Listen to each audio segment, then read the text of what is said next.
Hi friends, welcome to Vishwatha creative logs. ಎಲ್ಲರೂ ಹೇಗಿದ್ದೀರಾ? ನಾನು ಚೆನ್ನಾಗಿದ್ದೀನಿ, ನೀವೆಲ್ಲರೂ ಕೂಡ ಚೆನ್ನಾಗಿದ್ದೀರಾ ಅನ್ಕೊತೀನಿ. ಸೊ ಇವತ್ತು ನಾನು ಹಬ್ಬದ ದಿನದ ಮೊದಲನೇ ದಿನ ಅಂದರೆ ಸಂಡೇ ವ್ಲಾಗು, ಭೋಗಿ ಹಬ್ಬದ ದಿನದ ವ್ಲಾಗನ್ನು ನಾನಿವತ್ತು ನಿಮ್ಮ ಜೊತೆಗೆ ಶೇರ್ ಮಾಡ್ತಾ ಇದ್ದೀನಿ.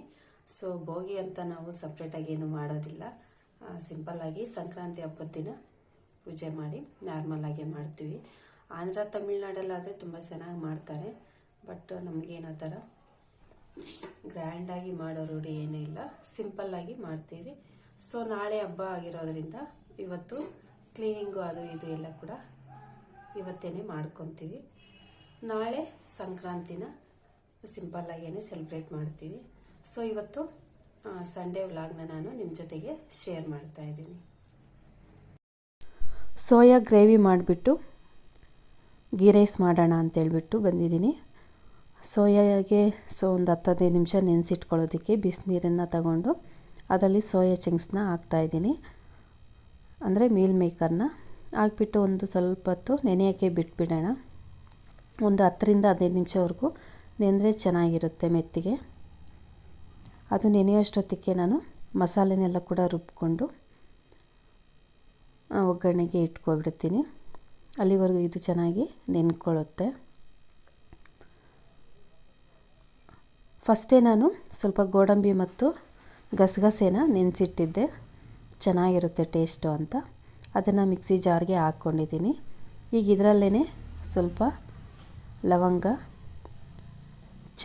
ಚಕ್ಕೆ ನಾನು ಪೌಡರ್ ಮಾಡಿಟ್ಟಿದ್ದೆ, ಅದನ್ನೇ ಹಾಕ್ಕೊತಾ ಇದ್ದೀನಿ. ಒಂದು ಈರುಳ್ಳಿ, ಬೆಳ್ಳುಳ್ಳಿ ಸ್ವಲ್ಪ, ಶುಂಠಿ ಸ್ವಲ್ಪ ಹಾಕ್ಕೊತಾ ಇದ್ದೀನಿ. ಇದರಲ್ಲೇ 1-2 ಟೊಮೆಟೊನ ಕಟ್ ಮಾಡಿ ಹಾಕ್ಕೊತಾ ಇದ್ದೀನಿ. ಈಗ ಇದನ್ನೆಲ್ಲ ಕೂಡ ಚೆನ್ನಾಗಿ ಪೇಸ್ಟ್ ಥರ ಮಾಡಿಕೊಂಡು ಮಿಕ್ಸಿಗೆ ಹಾಕ್ಕೊಂಡು ಇಟ್ಕೊತೀನಿ ಸೈಡ್ಗೆ. ಒಗ್ಗರಣೆಗೆ ಒಂದು ಈರುಳ್ಳಿನ ಕಟ್ ಮಾಡ್ಕೊಂಡಿದ್ದೀನಿ. ಈಗ ಸ್ಟವ್ ಮೇಲೆ ಪ್ಯಾನನ್ನು ಇಟ್ಕೊಂಡು ಒಂದು ಸ್ವಲ್ಪ ಆಯಿಲನ್ನು ಹಾಕ್ಕೊತಾ ಇದ್ದೀನಿ. ಸ್ವಲ್ಪ ಸಾಸಿವೆ ಹಾಕ್ಕೊಂಡಿದ್ದೀನಿ, ಇದು ಇಷ್ಟ ಇರೋರು ಹಾಕ್ಕೊಬೋದು, ಇಲ್ಲ ಅಂದರೆ ಇಲ್ಲ.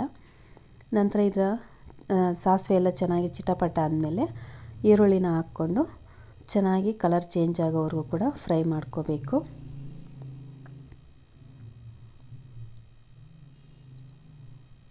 ಈಗ ಇದರಲ್ಲೇ 1-2 ಕರಿಬೇವಿನ ಎಲೆ ಹಾಕ್ಕೊತಾ ಇದ್ದೀನಿ.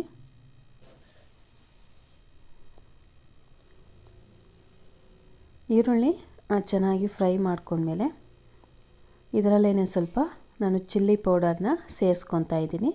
ಚಿಲ್ಲಿ ಪೌಡರ್ನ ನಾವು ಆಯಿಲ್ಗೆ ಈ ರೀತಿ ಹಾಕೋದ್ರಿಂದ ಕಲರ್ ಕೂಡ ಚೆನ್ನಾಗಿ ಬರುತ್ತೆ. ನಾರ್ಮಲ್ಲು ಚಿಲ್ಲಿ ಪೌಡರೇ ಇದು, ನಾನು ಕಾಶ್ಮೀರಿ ಚಿಲ್ಲಿ ಪೌಡರ್ ಏನು ಬಳಸ್ತಾ ಇಲ್ಲ. ಅದನ್ನು ಹಾಕ್ಕೊಂಡ್ರೆ ಇನ್ನೂ ಕೂಡ ಕಲರ್ ಜಾಸ್ತಿ ಬರುತ್ತೆ.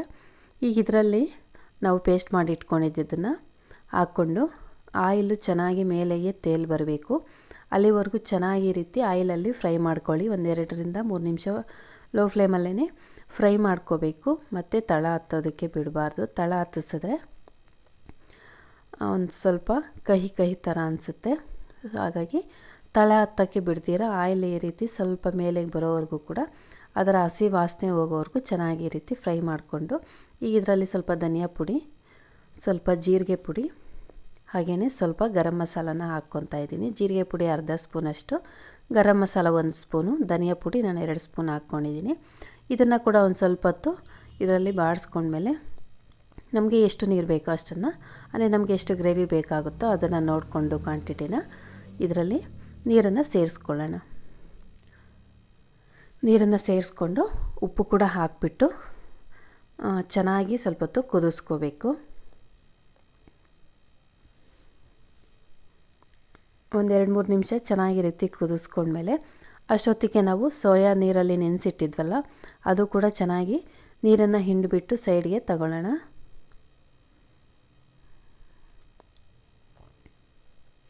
ಸೋಯಾ ಇದು ಒಂದು ಸ್ವಲ್ಪ ದಪ್ಪ ಇದೆ, ಇನ್ನೂ ಸ್ವಲ್ಪ ಸಣ್ಣಗಿರೋ ಅಂಥದ್ದು ಕೂಡ ಸಿಗುತ್ತೆ. ನಾನು ಗ್ರೇವಿ ಕಡಿಮೆ ಮಾಡ್ಕೊಂಡಿದ್ದೆ, ಗೀ ರೈಸ್ಗೆ ಜಾಸ್ತಿ ಏನು ಹಾಕ್ಕೊಳ್ಳೋದಿಲ್ಲ ಅಂತೇಳ್ಬಿಟ್ಟು ನಮ್ಮ ಮನೆಯಲ್ಲಿ ಸೋಯಾ ಸ್ವಲ್ಪ ಜಾಸ್ತಿ ಆಗಿಬಿಡ್ತು, ಗ್ರೇವಿ ಕಡಿಮೆ ಆಯಿತು, ಹಾಗಾಗಿ ಸ್ವಲ್ಪ ತಿಕ್ಕಾಗಿದೆ. ಇನ್ನೊಂದು ಚೂರು ನಾನು ನೀರು ಹಾಕ್ಕೊಂಡಿದ್ದರೆ ಸರೋಗ್ತಾಯಿತ್ತು. ಸೋಯಾ ಬೇರೆ ಸ್ವಲ್ಪ ದಪ್ಪ ಇದ್ದಿದ್ದರಿಂದ ಒಂದು ಸ್ವಲ್ಪ ಗಟ್ಟಿ ಆಯಿತು. ಬಟ್ ಗೀ ರೈಸ್ಗೆ ಪರ್ಫೆಕ್ಟಾಗಿತ್ತು. ನಾರ್ಮಲ್ ರೈಸ್ಗೆ ಆದರೆ ಇನ್ನೊಂದು ಚೂರು ಗ್ರೇವಿ ಇದ್ದರೆ ಚೆನ್ನಾಗಿರುತ್ತೆ.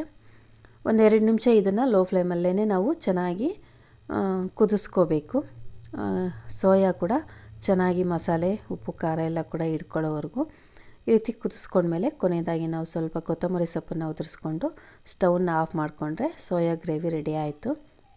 ಈಗ ಅದೇ ಸ್ಟವ್ ಮೇಲೆ ನಾನು ಗೀ ರೈಸ್ ಮಾಡ್ಕೊಳ್ಳೋದಕ್ಕೆ ಕುಕ್ಕರನ್ನು ಇಟ್ಕೊಂಡಿದ್ದೀನಿ. ಫಸ್ಟಿಗೆ ಒಂದು ಸ್ವಲ್ಪ ಎಣ್ಣೆ, ಒಂದು ಸ್ವಲ್ಪ ತುಪ್ಪನ ಹಾಕ್ಕೊಂಡಿದ್ದೀನಿ. ಈಗ ಇದರಲ್ಲಿ ಗರಂ ಮಸಾಲ ಐಟಮ್ಸನ್ನೆಲ್ಲ ಕೂಡ ಅಂದರೆ ಚಕ್ಕೆ, ಲವಂಗ ಎಲ್ಲದನ್ನು ಕೂಡ ಸ್ವಲ್ಪ ಸ್ವಲ್ಪ ಹಾಕ್ಕೊಂಡು ಒಂದು 4 ಹಸಿರು ಮೆಣಸಿನ್ಕಾಯಿ, ಸ್ವಲ್ಪ ಕರಿಬೇವಿನ ಸೊಪ್ಪು, 1 ಈರುಳ್ಳಿನ ಉದ್ದಕ್ಕೆ ಸೀಳಿಸ್ಕೊಂಡು ಹಾಕ್ಕೊತಾ ಇದ್ದೀನಿ. ಈರುಳ್ಳಿನ ಚೆನ್ನಾಗಿ ಫ್ರೈ ಮಾಡ್ಕೊಳ್ಳೋಣ. ಮತ್ತು ಹಸಿ ಬಟಾಣಿ ಇದ್ದರೆ ಹಾಕ್ಕೊಳ್ಳಿ. ನನ್ನ ಹತ್ರ ಇತ್ತು, ಬಟ್ ನಾನು ಹಾಕೋದು ಮರ್ತೋಗ್ಬಿಟ್ಟು ತಿನ್ನೋವಾಗ ನೆನಪಾಯಿತು ಬಟಾಣಿ ಇತ್ತು ಹಾಕಬೇಕಿತ್ತು ಅಂತ. ಇದರಲ್ಲೇ 1-2 ಗೋಡಂಬಿನ ಕೂಡ ಹಾಕ್ಕೊತಾ ಇದ್ದೀನಿ.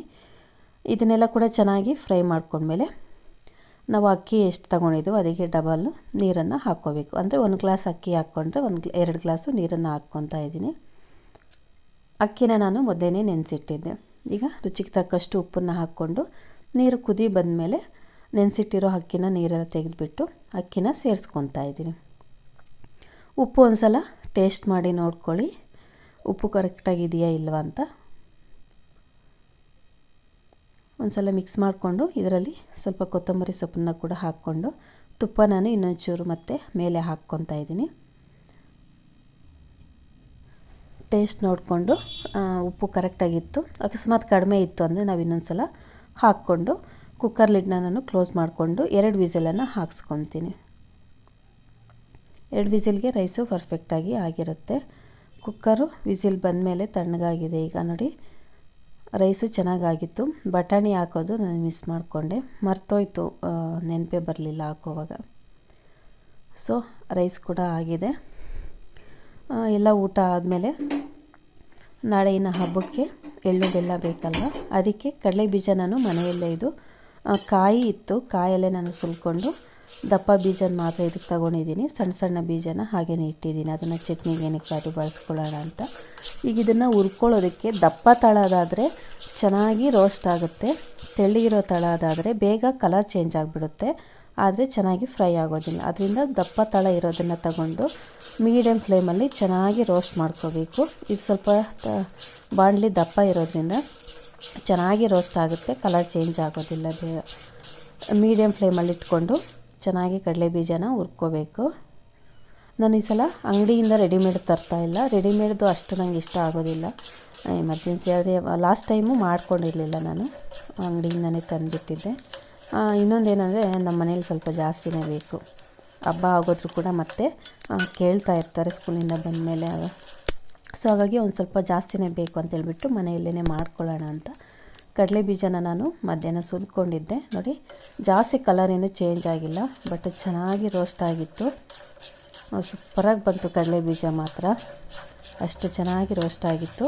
ಈಗ ಇದು ರೆಡಿ ಆಗಿದೆ. ನಾನು ಸ್ಟವ್ನ ಆಫ್ ಮಾಡ್ಕೊಂಡಿದ್ದೀನಿ, ಬಟ್ ಅದು ದಪ್ಪ ಇರೋದ್ರಿಂದ ಬಿಸಿ ಆಗೇ ಇರುತ್ತೆ. ಈಗ ಇದನ್ನು ಒಂದು ಪ್ಲೇಟ್ಗೆ ಹಾಕ್ಕೊಂಡಿದ್ದೀನಿ, ಚೆನ್ನಾಗಿ ತಣ್ಣಗಾಗೋದಕ್ಕೆ ಬಿಟ್ಬಿಡಬೇಕು. ಅದೇ ಬಾಣಲಿಯಲ್ಲಿ ನಾನು ಸ್ಟವ್ನ ಆಫ್ ಮಾಡಿದ್ಮೇಲೆ ಬಾಣಲಿ ಬಿಸಿ ಇರುತ್ತಲ್ವ, ಅದೇ ಬಾಣಲಿಗೆ ಸ್ವಲ್ಪ ಕಡಲೆಪಪ್ಪನ್ನು ಅಂದರೆ ಉರಿಗಡಲೆ ಹಾಕ್ಕೊಂಡು ಅದರಲ್ಲೇ ಸ್ವಲ್ಪ ಹೊತ್ತು ಫ್ರೈ ಮಾಡಿಕೊಂಡೆ, ಅಂದರೆ ತಣ್ಣಗಾಗಿರೋದ್ರಲ್ಲೇ. ಬಾಣಲಿನೂ ಬಿಸಿ ಇರುತ್ತೆ, ಸ್ಟವ್ ಆಫ್ ಮಾಡ್ಕೊಂಡು ಅದರಲ್ಲೇ ಮಾಡಿಕೊಂಡೆ. ನಂತರ ಅರ್ಧ ಕೊಬ್ಬರಿ ಬಟ್ಲು, ಅರ್ಧ ಬಟ್ಲು ತಗೊಂಡಿದ್ದೀನಿ. ಇದನ್ನು ಕೂಡ ಸಣ್ಣಗೆ ಕಟ್ ಮಾಡ್ಕೋಬೇಕು. ಅರ್ಧ ಬಟ್ಲು ಸಾಕಾಗುತ್ತೆ ನಾನು ಮಾಡ್ಕೊತಾ ಇರೋದಕ್ಕೆ. ಇನ್ನು ಸ್ವಲ್ಪ ಬೇಕು ಅಂದರೂ ಕೂಡ ಹಾಕ್ಕೋಬೋದು. ನಾನು ಅದೇ ಅರ್ಧ ಬಟ್ಲನ್ನ ತಗೊಂಡು ಅದನ್ನು ಸಣ್ಣ ಸಣ್ಣಗೆ ಈ ರೀತಿ ಕಟ್ ಮಾಡಿಕೊಂಡು ಇದನ್ನು ಕೂಡ ಅದರಲ್ಲಿ ಸೇರಿಸ್ಕೊತೀನಿ. ಕೊಬ್ಬರಿನ ಈ ರೀತಿ ಸಣ್ಣ ಸಣ್ಣಗೆ ಪೀಸ್ಗಳಾಗಿ ಕಟ್ ಮಾಡ್ಕೊಂಡಿದ್ದೀನಿ. ಈಗ ಒಂದು ಬಾಕ್ಸಲ್ಲಿ ಇದನ್ನು ಹಾಕ್ಕೊಬಿಡ್ತೀನಿ. ಇದರಲ್ಲೇ ಎಲ್ಲದನ್ನು ಕೂಡ ಮಿಕ್ಸ್ ಮಾಡಿ ಮುಚ್ಚಿಡೋದಕ್ಕೂ ಟೈಟಾಗಿ ಸರಿ ಹೋಗುತ್ತೆ ಅಂತ ಕಡಲೆಪಪ್ಪನ್ನು ಕೂಡ ಒಂದು ಸಲ ಏನಾದರೂ ಇದೆಯಾ ಅಂತ ಹೇಳ್ಬಿಟ್ಟು ಚೆಕ್ ಮಾಡಿಕೊಂಡು ಹಾಕ್ಕೋಬೇಕು. ಈಗ ಕಡಲೆ ಬೀಜ ಕೂಡ ಚೆನ್ನಾಗಿ ತಣ್ಣಗಾಗಿದೆ.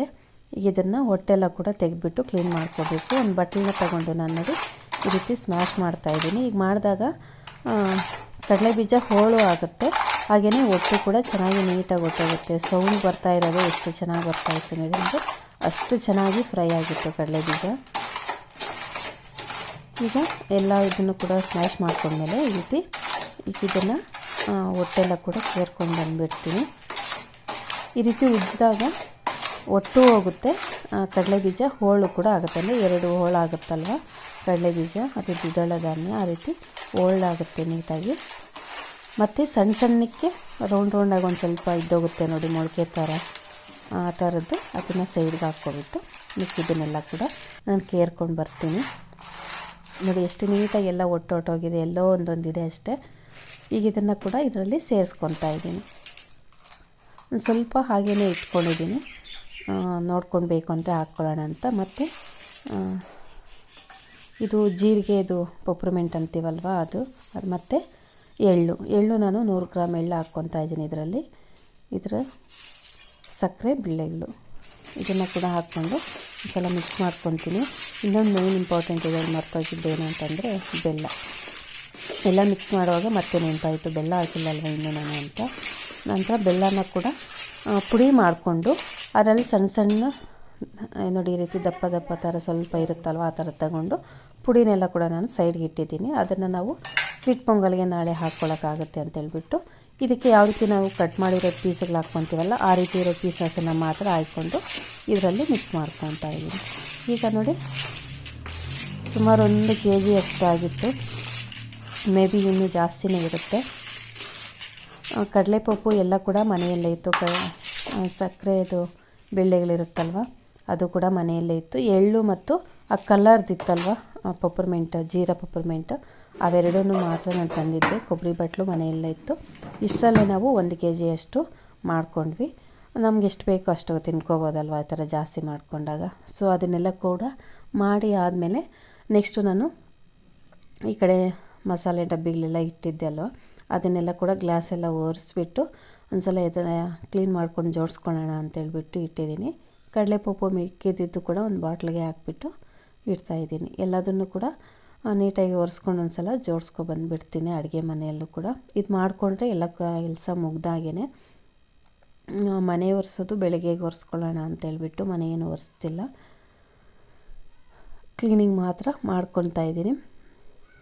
ಅಡುಗೆ ಮನೆ ಕ್ಲೀನ್ ಮಾಡಿಕೊಂಡ್ರೆ ಇನ್ನು ಮಿಕ್ಕಿದ್ದೆಲ್ಲ ಕೆಲಸಗಳು ಕೂಡ ಬೇಗನೆ ಆಗೋಗುತ್ತೆ. ಸೊ ರಜೆ ಕೂಡ ಇದೆ ಅಲ್ವ ಇವತ್ತು ಸಂಡೇ, ಹಾಗಾಗಿ ಒಂದು ಸಲ ಅಡುಗೆ ಮನೆ ಕ್ಲೀನ್ ಮಾಡ್ಕೊಬಿಡೋಣ. ಮತ್ತೆ ಸ್ಕೂಲ್ ಸ್ಟಾರ್ಟ್ ಆಯಿತು ಅಂದರೆ ಸ್ವಲ್ಪ ನಾಳೆ ಇವತ್ತು 2 days ರಜೆ ಇರೋದ್ರಿಂದ ಸ್ವಲ್ಪ ಬೇಗನೆ ಮಾಡ್ಕೋಬೋದು. ಒಂದಿನ ಅಂತಂದರೆ ಬೇರೆ ಕೆಲಸಗಳು ಕೂಡ ಇರುತ್ತೆ, ಎಲ್ಲ ಒಂದೇ ಸಲ ಮಾಡ್ಕೊಳ್ಳೋಕ್ಕಾಗೋದಿಲ್ಲ ಅಲ್ವ.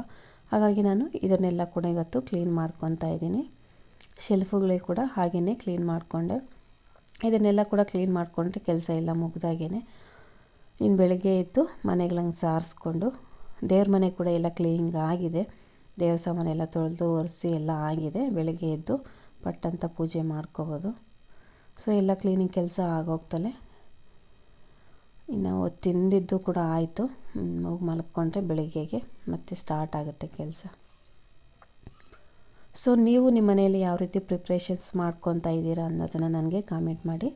ಓಕೆ ಫ್ರೆಂಡ್ಸ್, ಈ ವಿಡಿಯೋ ನಿಮಗೆ ಇಷ್ಟ ಆದರೆ ಲೈಕ್ ಮಾಡಿ, ಶೇರ್ ಮಾಡಿ, ಹಾಗೂ ಯಾರಾದರೂ ನನ್ನ ಚಾನಲ್ನ ಹೊಸದಾಗಿ ನೋಡ್ತಾ ಇದ್ದರೆ ಪ್ಲೀಸ್ ಸಬ್ಸ್ಕ್ರೈಬ್ ಮಾಡ್ಕೊಂಡು ನೋಡಿ. ನೆಕ್ಸ್ಟ್ ವಿಡಿಯೋದಲ್ಲಿ ನಾನು ಮತ್ತೆ ಸಿಗ್ತೀನಿ. ಅಲ್ಲಿವರೆಗೂ bye friends. Advance happy Sankranti ಎಲ್ಲರಿಗೂ. ಬಾಯ್.